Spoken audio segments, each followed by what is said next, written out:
बिस्मिल्लाहिर्रहमानिर्रहीम। अस्सलाम वालेकुम नाज़रीन, आप यूट्यूब चैनल देख रहे हैं। मैं इमरान खान हूँ। नाज़रीन, ख़बरें मैं आपको देता हूँ, लेकिन ख़बरें देते देते जो पाकिस्तान में हमारे साथ हो रहा है उसके ऊपर भी बात करना बहुत ज़रूरी है। जो हमारे सहाफ़ी दोस्त हैं, जो लोग काम कर रहे हैं फील्ड में, जो पाकिस्तान में भी मौजूद हैं, उनके ऊपर जुल्म का सिलसिला रुक ही नहीं रहा। अब सोराब बरकत साहब को गिरफ़्तार किया, जनाब वो एक कॉन्फ्रेंस में शिरकत के लिए जा रहे थे क्लाइमेट पे, उन्हें गिरफ़्तार किया इस्लामाबाद से। उनके पास हाई कोर्ट का ऑर्डर था कि वो ट्रैवल कर सकते हैं। वहाँ से उसे गिरफ़्तार किया, गिरफ़्तार करके लाहौर ले गए और लाहौर में जनाब एक पुराने मुकदमे के अंदर डाल दिया कि जनाब इस मुकदमे में हमने डालना है। यानी हद हो गई है पाकिस्तान में जुल्म और ज़्यादती की। यानी ऐसा पहले ना कभी हमने देखा, ना कभी सुना, ना कभी इस तरह की चीज़ें पाकिस्तान में पहले हुई। लेकिन अब तो इन्होंने 2 नंबरी की हद कर दी है। लाहौर के जुडिशल मजिस्ट्रेट के सामने पेश किया गया उन्हें जनाब के एक मुकदमा है इनके ऊपर। और मुकदमा क्या है, इन्होंने जी एक इंटरव्यू लिया था और वो इंटरव्यू लेके पोस्ट किया। तो भाई इंटरव्यू लेना कब से जुर्म हो गया? इंटरव्यू तो उसामा बिन लादेन का हामिद मीर साहब ने लिया था। मैंने कच्चे के डाकुओं के इंटरव्यू लिए थे। कई दफ़ा हमने दहशतगर्दों के इंटरव्यू लिए। कुछ अर्सा पहले ISPR ने बाकायदा एहसानुल्लाह एहसान, जिसने पाकिस्तान के बच्चों का कत्लेआम किया था, उसका इंटरव्यू करवाया ISPR ने। एहसानुल्लाह एहसान का खुद इंटरव्यू करवाया। कलभूषण यादव का इंटरव्यू हमने देखा। फिर हमने जनाब अभिनंदन का भी इंटरव्यू टीवी पे चलते हुए देखा। यानी यहाँ तो पाकिस्तान के बदतरीन दुश्मनों के भी इंटरव्यूज चलते रहे हैं। तो एक पाकिस्तानी खातून सनम जावेद का इंटरव्यू लेने पर इसको गिरफ्तार कर लिया गया और जनाब खामोशी के साथ इन्होंने इश्तिहारी भी कर दिया। यानी 5 अगस्त के केस में इश्तिहारी डिक्लेयर करवाया हुआ है इन्होंने। सनम जावेद ने कहा गया था कि फ़ौज बॉर्डर पर जाए, तो भाई इसमें गलत क्या था? फ़ौज को बॉर्डर पर ही जाना चाहिए, और कहाँ जाना है फ़ौज ने? अब वो फौज को ये तो नहीं कह सकती कि ऐवान सदर पे चढ़ जाओ, या ये तो नहीं कह सकती कि सुप्रीम कोर्ट पे चढ़ जाओ, या ये तो नहीं कह सकती कि वज़ीर आज़म हाउस के ऊपर अटैक कर दो, या ये तो नहीं कह सकती कि पार्लियामेंट के अंदर घुस जाओ। फौज को यही कहना ना, जब भी किसी ने कहना कि आप बॉर्डर की तरफ जाएं, तो उसने वो इंटरव्यू किया और वो इंटरव्यू करने का जुर्म है जनाब। वहाँ पर जाके जो FIA है वो कहती है जी आप हमें रिमांड दे दें 40 दिन का। वो 40 दिन का रिमांड देके तुम लोगों ने क्या करना है भाई? हद हो गई। 40 दिन का रिमांड मांग लिया। और अदालत को देखें, बजाय इसके कि केस को फारिग करती, अदालत ने 4 दिन का remand judicial magistrate Naeem Bhattu साहब ने दे दिया। अब मामला यह है कि सोराब बरकत साहब कोई छुपे हुए आदमी तो थे नहीं। पाकिस्तान के अंदर काम कर रहे हैं, इस्लामाबाद कैपिटल के अंदर काम कर रहे हैं, रोजाना अपने ऑफिस आ रहे हैं, रोजाना अपने ऑफिस से जा रहे हैं। भाई इस सारे अरसे के अंदर किसी किस्म की कोई कार्रवाई नहीं की गई। इस सारे अरसे के अंदर किसी किस्म की कोई हरकत नहीं हुई। भाई अगर आप इश्तिहारी कर रहे हैं एक आदमी को, तो बताएं तो सही, वो तो पाकिस्तान के अंदर मौजूद है, उसको कोई नोटिस भेज दें, उससे बात कर लें, वो जाके अदालत में अपने आप को पेश कर ले। पूरा निज़ाम ही 2 नंबरी और फ्रॉड के ऊपर चल रहा है। यानी वो फ्रॉड जो 2 नंबर किस्म के क्रिमिनल लोग किया करते थे, वो फ्रॉड, यानी अपने मुखालिफ को खामोशी के साथ चुप करके नोटिस करा के इश्तिहारी करवा लिया, फिर उसे गिरफ्तार करवा लिया, उसको तंग किया। ये काम घटिया लेवल के क्रिमिनल लोग किया करते थे, जो पाकिस्तान के इदारे अब कर रहे हैं। शर्म आनी चाहिए। उधर वो आगा शेख सरवर और राय गुलाम अली साहब वो कवरेज करने के लिए फील्ड में थे, उन्हें वहां से पकड़ के गिरफ्तार कर लिया। और गिरफ्तार करने के बाद में जनाब शनाख्त परेड के ऊपर ले गए हैं। यानी 4 दिसंबर तक उन्हें शनाख्त परेड के लिए ले जाने की अदालत ने इजाजत दे दी। किस बात की शनाख्त परेड है? पूरा पाकिस्तान उनके चेहरे जानता है। एक एक आदमी को पाकिस्तान में जो भी सोशल मीडिया देखता है उसको पता है कि ये आगा शेख सरवर है और ये राय गुलाम अली है। वो कोई ढके छुपे आदमी तो नहीं है, जर्नलिस्ट है भाई, फील्ड में काम कर रहे हैं। खुदा का नाम ले यार, मुल्क के अंदर कानून को और आइन को मजाक बना के रख दिया है। ये अपने मौजे तो कर लेंगे ये लोग, अपने इनको इस्तना मिल जाएंगे, अपनी इनको जनाब एक्सटेंशन मिल जाएंगी, अपनी इनकी तनख्वाहें खड़ी हो जाएंगी, अपनी इनकी दिहाड़ियां लग जाएंगी, ये अपने आप को कुछ अर्सा इक़्तिदार में रख लेंगे, लेकिन पाकिस्तान का बेड़ा गर्क करके जाएंगे। सत्यानाश करके रख दिया पाकिस्तान की हर चीज का इन बेशर्मों ने, और सहाफत का तो बिल्कुल ही बेड़ा गर्क कर दिया। अब आ रहे जरा सुहेल अफरीदी साहब के मामले पे। वो धरना देने के बाद अदालत पहुंच गए, हाई कोर्ट। मैं तो सुबह ये कह रहा था कि हाई कोर्ट जाने का क्या फायदा होगा? कोई फायदा नहीं होगा। ये हाई कोर्ट गए, जाके इन्होंने एक्सपोज करने की कोशिश की उस अदालत को जो पहले से ही एक्सपोज्ड है। यानी इस निज़ाम के सारे कपड़े इमरान खान ने उतार दिए। अब सुहेल अफरीदी साहब को इस निज़ाम का कोई कपड़ा मजीद उतारने की जरूरत नहीं है। वो जो हुज्जत तमाम होनी थी वो हो चुकी है। ये निज़ाम तो गोलियां मार के ढीठ बन के खड़ा हुआ है। ये निज़ाम तो औरतों के ऊपर टॉर्चर करके ढीठ बन के खड़ा हुआ है। तो एक बेबसी की तस्वीर एक वजीर आला का बनना मेरे ख्याल में ज़रूरी नहीं है। उस वजीर आला को एक तहरीक खड़ी करनी चाहिए, और जो हुज्जत तमाम होनी थी वो हो गई है। सारे कानूनी रास्ते अपनाकर देख लिए। चीफ जस्टिस ने कहा जी मैं मिल ही नहीं सकता, ये गए वहाँ पे, उसने कहा मैं नहीं मिलता। वहाँ पे वो गिला कर रहे हैं जनाब, एक वजीर आला को आप दे देते हैं एयरफोर्स 1 का तैयारा, और एक वजीर आला जो है उसको आप पासपोर्ट भी ब्लॉक कर देते हैं। भाई पासपोर्ट ब्लॉक है तो उसको खुलवाएं ना। अगर पासपोर्ट ब्लॉक हो सकता है तो और बहुत कुछ भी बंद हो सकता है। अगर आपका पासपोर्ट बंद किया है तो आप भी बहुत कुछ बंद कर सकते हैं, और अगर आप वो कुछ बंद कर देंगे तो आपका पासपोर्ट ऑटोमेटिकली खुल जाएगा। मैं इस पूरे निज़ाम को समझता हूं, जब तक आप इनका बाजू नहीं पकड़ेंगे ना, जब तक आप इनके ऊपर चढ़ेंगे नहीं, ये आपको आपका हक नहीं देंगे। पाकिस्तान की मिलिट्री एस्टेब्लिशमेंट की ये पॉलिसी है। ये अमेरिका से क्यों डरते हैं? अमेरिका इनका बाजू मरोड़ के इनसे अपना काम करवाता है, वो इनको गिच्ची से पकड़ के अपना काम करवाता है, ये उनका काम करते हैं। पाकिस्तानी क्योंकि मिन्नत तरला, इंसानी हकूक, इंसानियत, इखलाकियात या इन चीज़ों के अंदर आप फंसते हैं तो फिर नहीं होता काम। इमरान खान साहब की जो स्ट्रेटजी थी वो फ्रंट फुट पे रह के खेलते रहे इनके साथ, वो बैक फुट पे नहीं गए। तो सुहेल अफरीदी साहब ने ज़्यादतियाँ काफ़ी हद तक रजिस्टर कर ली हैं। अब इसके बाद बेबसी की तस्वीर बनने से निज़ाम को कोई फ़र्क नहीं पड़ता। निज़ाम को इस बात से कोई फ़र्क नहीं पड़ता कि लोग उनके बारे में क्या सोच रहे हैं, बाहर क्या राय बन रही है, पाकिस्तान के अंदर क्या राय बन रही है। उन्होंने लोगों से वोट थोड़ी लेने हैं ना, उन्होंने अपने बंदे लाने के लिए उनको वोट दिलवाने। अभी हरीपुर का इलेक्शन आपने देख लिया, बाकी इलेक्शन भी आपने देख लिए, वो सवाल ही पैदा नहीं होता। उन्हें इस बात की कोई फिक्र नहीं है। सुहेल अफरीदी साहब ने जो हुज्जत तमाम करनी थी वो हुज्जत तमाम हो चुकी है, और जो आज़ाद करवाना था इमरान खान साहब को, अब मामला इमरान खान साहब से मुलाकात तक आके अटक गया है। यानी इमरान खान को आज़ाद करवाना मेन मकसद था, लेकिन अब आज़ाद करवाना तो बहुत दूर की बात है। इमरान खान साहब से मुलाकात भी पाकिस्तान तहरीक इंसाफ के लिए एक बहुत बड़ा टास्क बनती जा रही है। राणा सनाउल्लाह साहब ने वजह बताई जनाब कि क्यों नहीं इमरान खान साहब से मुलाकात करवाई जा रही। वो कहते हैं इमरान खान साहब सेहतमंद है, एक्सरसाइज कर रहे हैं, खाना भी ठीक मिल रहा है, जेल में कंफर्टेबल माहौल मिल रहा है, जो उन्होंने किसी को नहीं दिया। मुलाकात ना कराने की वजह यह है कि वो तहरीक चलाने की बात करते हैं और ट्विटर पर मुल्क के खिलाफ जहर उगलते हैं और साजिशी बयानियाँ फैलाते हैं। तो राणा साहब इसकी वजह से आप एक आइनी और कानूनी हकूक ही मुअत्तल कर देंगे एक कैदी के। अब ये बयानिया बार बार बनाया जा रहा है, आता तारड़ा आ जाते हैं, कभी कोई और आ जाता है, वो सारे आकर ये कहते हैं जी इमरान खान साहब तो जेल में बड़े कंफर्टेबल हैं, उनको महल जैसा माहौल मिला हुआ है, मर्जी के खाने मिल रहे हैं। ऐसी जेल आज तक ना नवाज शरीफ ने काटी ना जरदारी ने काटी।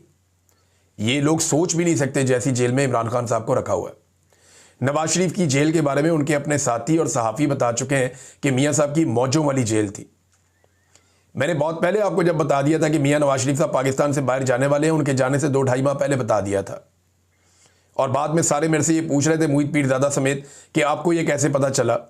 तो भाई मुझे ऐसे पता चला कि मियाँ साहब को जो बंदे जेल में जाकर मिलते थे वो सारी कहानी आके बता देते थे। मियाँ साहब के तो जनाब फिजियोथेरेपी जो है वो जेल के अंदर होती थी, बाकायदा उनको एक महल नमा एरिया दिया हुआ था जेल के अंदर साइड में। इमरान खान को एक छोटे से सेल में बंद किया हुआ, उसकी तस्वीरें आप सबने देखी हुई है, दोबारा देख लें आप। ये इमरान खान साहब की हालत है, ये उनका सेल है, इसके अंदर इमरान खान साहब को बंद किया हुआ है, और बाहर एक बरामदा है, उसके अंदर चंद घंटों के लिए निकालते हैं और फिर वापस अंदर बंद कर देते हैं। गर्मियों और सर्दियों के अंदर उसको यहीं पे गुजारा करना है। ये मैक्सिमम 6x8 का 10 का इतना छोटा सा ये एक है, इसके अंदर ही वॉशरूम है। ये इमरान खान साहब की टोटल ज़िंदगी है जो उसके अंदर वो गुजार रहे हैं। वो किताब पढ़ने के लिए मिल जाए तो ये बड़ी गनीमत है। अब इमरान खान साहब की इस जेल को ये लोग कह रहे हैं जी महल है, तो इस महल का चक्कर तो सबको लगाना पड़ेगा। तो क्या ये जितने भी लोग हैं इस महल के अंदर 2 दिन गुजार सकते हैं? बहुत मुश्किल है। एक दफ़ा फिर एक वफाकी वज़ीर ने इमरान खान साहब को कत्ल करने की धमकी दी है, और ये एक दफ़ा नहीं कई मरतबा इमरान खान साहब को कत्ल करने की धमकी दी जा चुकी है। और तहरीक इंसाफ को यही शौक़ रहा तो इमरान खान की कबल अज़ वक्त फातिहा पढ़नी पड़ेगी। ये फेडरल मिनिस्टर रेलवे के हैं, वो ये कह रहे हैं, और ये खुद कितने मजबूत आदमी है सारी दुनिया जानती है। मैं बहुत सारे ऐसे सहाफ़ियों को जानता हूँ जिनसे जाकर ये मिला करते थे और उनसे किस किस्म की रिक्वेस्ट किया करते थे, और उसके अंदर एक दफ़ा ये मेरे पास भी आ गए थे गलती से। तो मुझे अच्छी तरह पता है कि इनका अपना माजी बेचारे का क्या रहा है। ये कमज़ोर लोग हैं, इनका कोई करैक्टर नहीं है, ना सारी ज़िंदगी को करैक्टर बिल्ड कर पाए। बस इनका यही है कि नवाज शरीफ का किसी तरह दाव लगा रहा है और उसके साथ हमारा दाव लगा रहा है। अपना किरदार ये कभी बिल्ट नहीं कर पाए, कभी बना नहीं पाए, और इतने बड़े लीडर को कत्ल की धमकियाँ दे रहे हैं कि जनाब इमरान खान साहब की फातिहा पढ़ दी जाएगी। ये अगर ऐसा करने का किसी ने कुछ सोचा भी तो पाकिस्तान के अंदर वो सूरत हाल पैदा हो जाएगी जो फिर किसी के कंट्रोल में नहीं होगी। जावेद हाशमी साहब ये कहते हैं कि इमरान खान को नुकसान पहुंचाना ना इस टाउट रजीम के बस की बात है और ना ही आसिम मुनीर में इतनी हिम्मत है। पहली बार कोई लीडर इस तरह ये जंग लड़ गया है। अब कौम को खुद निकलना होगा, कौम को तो निकलना पड़ेगा। इमरान खान ने कौम के लिए इतनी मार खा ली, इतनी लड़ाई लड़ ली, अब अगर ये कौम अपने लिए खुद नहीं निकलेगी तो वो अपना मौका ज़ाया करेगी और कुछ नहीं करेगी।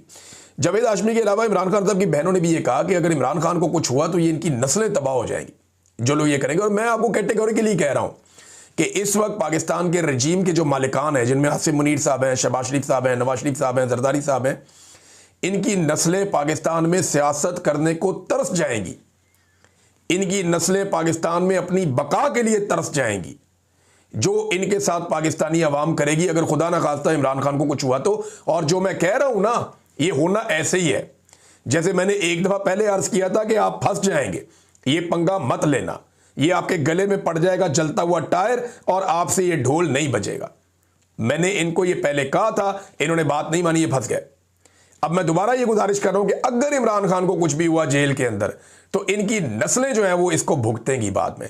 इमरान खान साहब की बहन अलीमा खानम साहिबा, उन्होंने ये बताया कि 9 दिन पहले हमें बताया गया कि जब तक आसिम मुनीर की तौसीक का नोटिफिकेशन नहीं आ जाता किसी को भी इमरान खान से मिलने नहीं दिया जाएगा। हम आज तक ये नहीं समझ सके कि किसी की तौसीक का ख़ानदान के आईनी और कानूनी हक या मुलाकात से क्या ताल्लुक़ है। अगर एक ख़ानदान का हक कैसे, यानी आखिर एक ख़ानदान का हक जो है वो कैसे हुकूमत किसी मुलाजिम की तौसीक से जोड़ा जा सकता है कि हुकूमत का एक मुलाजिम है, सरकारी मुलाजिम है, आर्मी चीफ, अब एक ऑफिसर है सरकारी, एक दिन रिटायर हो जाएगा। इमरान खान की मुलाकात का हक कैसे छीना जा सकता है एक सरकारी मुलाजिम की तौसीक के मामलात के साथ जोड़कर। और अब सारे के सारे वुज़रा जो हैं वो ये साबित करने लगे कि जनाब हमने बड़ी मुश्किलात देखी हैं, इमरान खान ने कुछ नहीं देखी। पाकिस्तान तहरीक इंसाफ ने रिकॉर्ड खड़ा कर दिया मुश्किलात देखने का, और ये सोच कर ही इनको हौल चढ़ते हैं कि अगर इसकी आधी मुश्किलात भी मुस्तकबिल में इन्हें बर्दाश्त करनी पड़ गई तो इनका क्या बनेगा। ये करना तो पड़ेगा इन्हें। देखिए, पाकिस्तान का जो मीडिया है ना, इसने भी 2 नंबरी की इंतहा कर दी है। जब जुल्म हो रहा होता है तो वो दिखाता नहीं है, लेकिन जब जालिम बाद में मजलूम को अटैक करता है तो वो दिखाता है। हमारे बहुत सारे दानिशवर हैं, वो मजलूम के अंदर कीड़े निकालते हैं जुल्म के खिलाफ आवाज़ उठाने की बजाय। यानी ये जो जुल्म हो रहा है इसको मीडिया पाकिस्तान का रिपोर्ट नहीं करता, जो जालिम है उसके बारे में एक लफ्ज़ नहीं बोलता, लेकिन जैसे ही मजलूम शिकायत करता है तो सारा मीडिया उसको पै जाता है कि यार मजलूम ने ये क्यों कहा, मजलूम ने वो क्यों कहा, ये कैसा मजलूम है, ये एहतजाज कर रहा है, ये कैसा मजलूम है, ये रो रहा है, भाई मजलूम जो है वो आंसुओं के साथ क्यों नहीं रोया, भाई मजलूम जो है उसने ये वाला काम क्यों नहीं किया। तो मजलूम के अंदर ये कीड़े निकाल रहे हैं। भाई ऐसा फिटे मुंह किस्म का मीडिया तो पूरी दुनिया में कहीं नहीं होगा। जो पाकिस्तान के अंदर मीडिया ने हरकतें कर दी हैं और मीडिया ने अपने आप को जलील कर लिया, अपना बेड़ा गर्क कर लिया। दुनिया से आवाज़ें उठ रही हैं और पाकिस्तान का मीडिया जो है वो चुप करके बैठा है। ज़ुल्म खलीलज़ाद ये अमेरिका से कहते हैं कि मैं पाकिस्तान की एस्टेब्लिशमेंट के रवैये पर हैरान हूँ। पूरे 1 माह से एक सूबे के वज़ीर आला, मुल्क भर के लाखों पाकिस्तानी, मुल्क की सबसे बड़ी मकबूल सियासी जमात और इमरान खान का ख़ानदान सब सिर्फ ये जानना चाहते हैं कि इमरान खान की जेल में हालत कैसी है, यहाँ तक कि वो ज़िंदा है या नहीं। मगर एस्टेब्लिशमेंट इनकी इस जायज़ और शफाफ दरख्वास्त को मानने से मुसलसल इनकार कर रही है। वाकई हैरान कुन और सदमा खेज सूरत हाल है।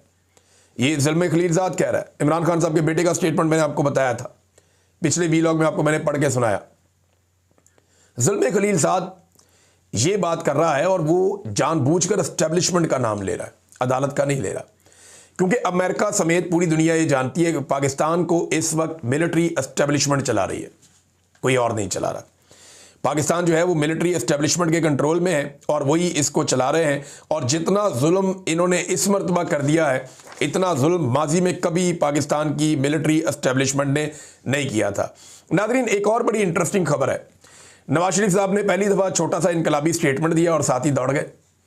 अपने पैरों पर ये थोड़ी देर भी खड़े नहीं हो सकते, यानी खड़े होने की इनकी औकात ही नहीं है।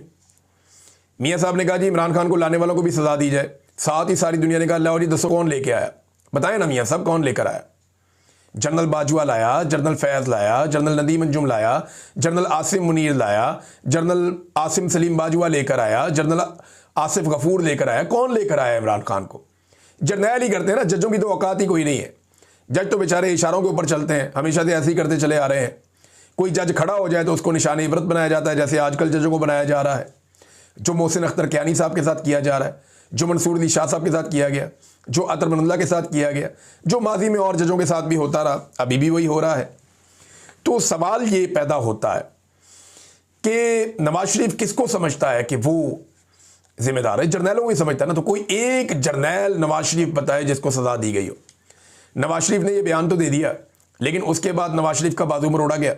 फिर मलक अहमद खान साहब मैदान में है, और मलक अहमद खान साहब के बड़े अच्छे ताल्लुकात हैं जनरल बाजवा से, हम सब जानते हैं। जनरल बाजवा ने भी रोना पिटना शुरू कर दिया कि जनाब मैं तुहानू की क्या है, यानी मियाँ साहब को कहें बस कर दें यार, एडा कराना इनकलाब आ गया, आपकी हुकूमत भी बना के दी, अवाम से जूतियां भी खाई, अवाम से जिल्लत भी समेटी, अपने खानदान में भी नाक कटवा ली, पूरी दुनिया में मैं कहीं बाहर नहीं निकल सकता, जो जनरल बाजवा की हालत है। इसके बाद भी नवाज शरीफ साहब माफ़ी नहीं दे रहे। तो इस पे जनाब आ गए मैदान में अहमद खान साहब, और वो ये कहते हैं नवाज शरीफ का बयान इमरान खान को लाने वाले भी जिम्मेदार हैं कि सियाको सबाक से हटकर पेश किया गया। उन्होंने कतई तौर पर यह नहीं कहा कि किसी को पकड़कर टांग दो। मैंने उनकी बात पूरी सुनी है, उन्होंने सिर्फ ये कहा कि पाकिस्तानी तरक्की के सफ़र को रोककर इस मुल्क के साथ जुर्म किया गया। सियाको सबाक याद आ गया नून लीग को। नून लीग का इनकलाब इतना ही बाकी रह गया है कि अगर मियाँ नवाज शरीफ के मुंह से गलती से कोई इनकलाबी जुमला निकल भी जाए तो 24 से 48 घंटे के अंदर नून लीग को उसके ऊपर सफाई पेश करनी पड़ जाती है। इतना इनकलाब इनके अंदर बाकी रह गया। गैरत, इनकलाब, ये सारी चीज़ें मिला जुला के आप देखें तो ये बहुत थोड़ी मात्रा में इनके अंदर मौजूद है, बहुत थोड़ी मिकदार में, कुछ भी नहीं है अब इनके पास, इनके पल्ले ही कख नहीं है। तो ये जनाब 48 घंटे के अंदर परवेज़ रशीद साहब एक बड़े इनकलाबी आदमी बनते थे। मैं उनका एक स्टेटमेंट सुन रहा था, जनाब अदालती ऑर्डर ले आए और जाकर इमरान खान साहब से मिल लें। ओ भाई, वो अदालती ऑर्डर लेकर जाता है रोज़ाना, वो जब भी जाता है 8 मरतबा अदालती ऑर्डर लेकर गया। इमरान खान की फैमिली बार बार अदालती ऑर्डर लेकर गई, वकला को मिलने नहीं देते। परवेज़ रशीद साहब, आपको नहीं पता क्या हो रहा है? आप नहीं जानते कि इस वक्त जर्नैल इमरान खान के दुश्मन बने हुए हैं? सारी ज़िंदगी आप जर्नैलों को ताने देते रहे, सारी ज़िंदगी आप कहते रहे कि जर्नैल पाकिस्तान को बर्बाद करते हैं, तबाह करते हैं। सारी ज़िंदगी परवेज़ रशीद साहब आप इनकलाबी बने रहे, और अब आपने जूते पॉलिश शुरू कर दिए नवाज शरीफ के साथ मिलकर। मुझे तो हैरत बिल्कुल नहीं हुई, क्योंकि मैं आपको पहले से जानता था। मुझे आपका पता था कि आप नवाज शरीफ के वफादार हैं, पाकिस्तान के वफादार नहीं हैं। आप जर्नैलों के खिलाफ नहीं हैं, आप नवाज शरीफ के हक में। आपने जो सजा काटी वो नवाज शरीफ के लिए काटी, पाकिस्तान के लिए या इनकलाब के लिए नहीं काटी। आपका इनकलाब मसनूई था, और आप एक जमहूरियत के जाली चैंपियन बन के, यानी आप अपनी कहानियां छुपवाते रहे मीडिया में, जनाब मैनू इत्थे कुट पैगी, मैनू उत्थे कुट पैगी। आपको पता ही नहीं है कि कुट होती क्या है। परवेज़ रशीद साहब, आपको जेल में बंद किया था, हल्की बुल्की फैंटी भी लगाई होगी, लेकिन आपने कॉलमों में लिख दिया कि मेरे इत्थों खून निकल आया, तो उत्थों खून निकल आया। आप सोच नहीं सकते जो आज पाकिस्तान तहरीक इंसाफ के लोगों के साथ हुआ है, उसका अशरे अशीर भी आपके साथ परवेज़ मुशर्रफ ने नहीं किया था। और आप जाली इनकलाबी और जमहूरियत के चैंपियन बन के लोगों को बेवकूफ़ बना रहे थे। चले, अच्छा हो गया, आपके चेहरे से ये नकाब भी उतर गया। मैं तो बहुत पहले से आपको जानता था, लेकिन आज बहुत सारे पाकिस्तानियों को भी पता चल गया कि परवेज़ रशीद साहब का असली चेहरा क्या है। पाकिस्तान की हालत आप जैसे लोगों ने पता क्या कर दी है? लोगों को पाकिस्तान में रोटी नहीं मिल रही, लोग पाकिस्तान में गुर्बत की लकीर से नीचे जा रहे हैं और लगातार जा रहे हैं। और ऐसी सूरत हाल में गरीब लोग अपने असासे बेचते हैं, जिसके पास थोड़ा बहुत हुनर है वो अपने असासे बेचता है, अपनी चीज़ें गिरवी रखता है, लोगों से उधार पैसे पकड़ता है, वो बैरून मुल्क काम करने के लिए जाता है कि बाहर से पैसा भेजूंगा, मेरे घर वालों का पेट पल जाएगा। एयरपोर्ट के ऊपर आप लोगों ने रोक लेते हैं, उनके टिकट के पैसे ज़ाया कर देते हैं। अब बताएं वो टिकट दोबारा कहाँ से खरीदेगा? जिन 8,000 लोगों को आपने जहाज से उतार दिया, वो अपना टिकट दोबारा कहाँ से लेंगे? लोग पाकिस्तान छोड़कर जाना चाहते हैं, वो इसे एक जेल की तरह समझ रहे हैं कि हमें इस मुल्क में बंद कर दिया गया है और यहाँ पे खाने पीने के लिए भी कुछ बाकी नहीं बचा, हमें रोजगार नहीं मिल रहा, हमारी हालत बहुत खराब हो गई है। ये बड़ी बड़ी आपकी चार्जशीट्स आ रही हैं और एक के बाद एक आ रही है। ये साबिक निगरान सूबाई वजीर हैं, ताजिर रहनुमा भी हैं, एसएम तनवीर साहब, वो बताते हैं बेरोजगारी की शरह जो बताई जा रही है उससे बहुत ज्यादा है।